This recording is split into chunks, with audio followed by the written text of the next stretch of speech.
Budget 2.75 లక్షల కోట్లు 6 గ్యారంటీలకే అత్యధిక ప్రయారిటీ బడ్జెట్లో అమలుకు 53,196 కోట్లు మూసీ ప్రాజెక్టుకు 1000 కోట్లు కేటాయింపు విద్యా రంగానికి 21,389 కోట్లు స్థలం ఉంటే 5 లక్షలు నియోజకవర్గానికి 3,500 ఇందిరమ్మ ఇండ్లు కట్టియబోతా ఉన్నారు.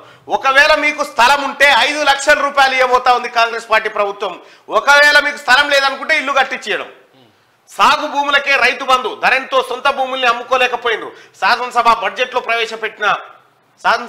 బడ్జెట్ ప్రవేశపెట్టిన ఆర్థిక మంత్రి బట్టి విక్రమార్క ఇక ఏ శాఖలకు ఎన్ని నిధులు కేటాయించారంటే 6 గ్యారంటీల కోసం 53,196 కోట్లు అంచనా, పరిశ్రమల శాఖకు 2,543 కోట్లు, ఐటీ శాఖకు 774 కోట్లు, పంచాయతీ రాజ్కు 40,080 కోట్లు, పురపాలక శాఖకు 11,692 కోట్లు, మూసీ రివర్ ఫ్రంట్కు 1000 కోట్లు, వ్యవసాయ శాఖకు 19,746 కోట్లు, ఎస్సీ ఎస్టీ గురుకుల భవన నిర్మాణాల కోసం 1,250 కోట్లు, ఎస్సీ సంక్షేమానికి 21,874 కోట్లు, ఎస్టీ సంక్షేమానికి 13,013 కోట్లు, మైనార్టీ సంక్షేమానికి 2,262 కోట్లు, బీసీ సంక్షేమం బీసీ గురుకుల భవనాల నిర్మాణం కోసం 15,146 కోట్లు, బీసీ సంక్షేమం కోసం 8,000 కోట్లు, విద్యారంగానికి 21,389 కోట్లు, తెలంగాణ పబ్లిక్ స్కూల్ ఏర్పాటుకు 500 కోట్లు, యూనివర్సిటీల్లో సదుపాయాలకు 500 కోట్లు, వైద్య రంగానికి 11,500 కోట్లు, విద్యుత్ గృహజ్యోతికి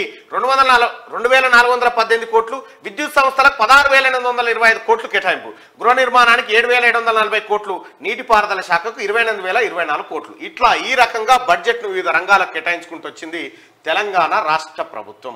కేసీఆర్ విద్యారంగానికి 20,000 కోట్ల రూపాయలు ప్రభుత్వం 21,000 కోట్లు.